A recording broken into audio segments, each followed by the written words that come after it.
the same way. All right, now the last movie that we're going to talk about this week, the film is called The Instigators, and it is a heist comedy directed by Doug Liman. Love Doug Liman.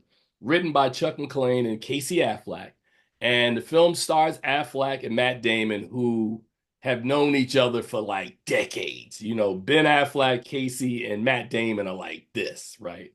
Uh, the film stars Affleck and Matt Damon, and is also who also produces the film alongside Ben Affleck under their production company, Artist Equity, for distribution by Apple TV under Apple Original Films. And it features a supporting cast, Charles, of Hong Chau, Michael Stuhlbarg, Paul Hauser, Ving Rhames, Alfred Molina, Toby Jones, Jack Harlow, and Ron Perlman. I'm in. Before I even watched the movie, I just read the cast and was like, "Oh, this movie's gonna work." Right? Oh, you forgot to mention Rob Gronkowski. Well, Rob Gronkowski makes a cameo in the film, but the film tells the story of a botched robbery which causes two thieves to go on the run, dragging along one of their therapists in the process. It's your first job? I know what I'm doing. A little late for a career change, ain't it? What are you, 60? Quick question. If I'm giving instructions and they're not doing them, Just say, I have a gun. What are you doing? taking notes. Taking notes on a criminal conspiracy.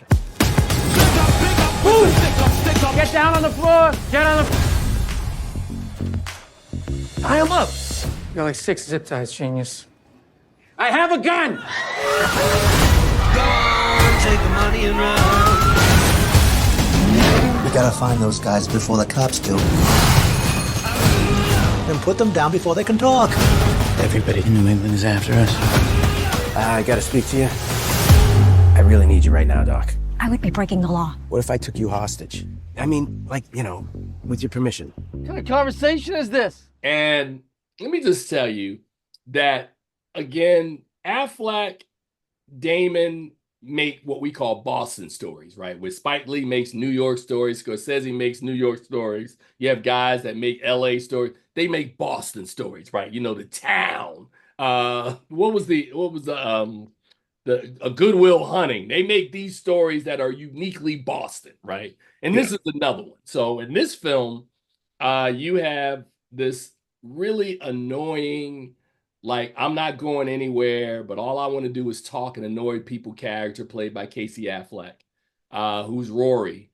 And I'm sorry, who's Cobby.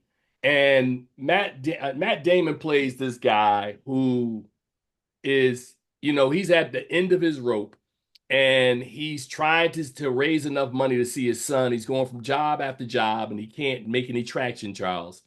And he owes like $32,000 in back child support so he can see his son.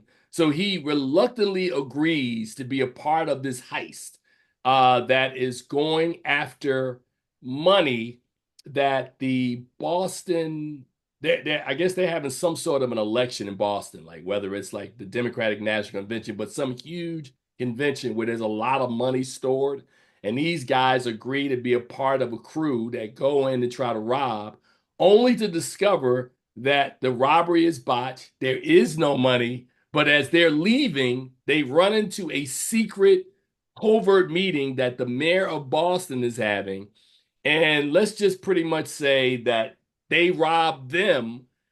The robbery goes sideways, and there's something that gets robbed of great value that the mayor of Boston wants back. And he sends, first of all, Paul Hauser's character to come and get it. He's unsuccessful. So if you remember Pulp Fiction, when they had Harvey Keitel as the wolf, the wolf in this movie is played by Ving Rhames, who was also in Pulp Fiction as Marcellus. But this time he's Frank Toomey, who's an insider who is tasked by the mayor, Ron Perlman, to get back a piece of evidence that he needs. And that's pretty much the story as these guys are on the run. And Matt Damon's character, Rory, is in therapy with Dr. Donna Rivera, played by Hong Chau. And she reluctantly agrees, like, I don't want you to harm yourself, so you can take me as your hostage.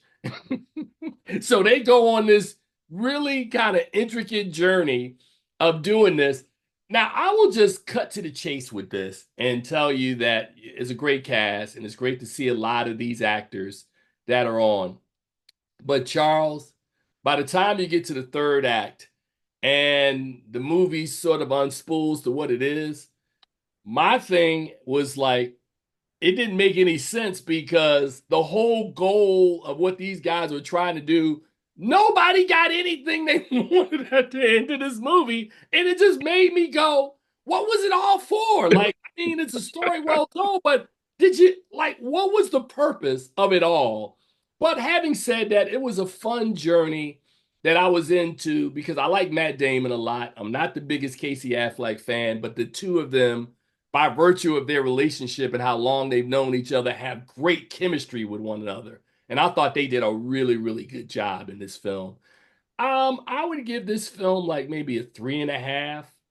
I'm not gonna go 3.5 out of 5 with it, but The Instigators is pretty good. It's on Apple right now, and you can check it out. So, But Charles, I had an opportunity. I had an opportunity to see the film before I left town, and I just have a thing against Casey Affleck ever since 2017.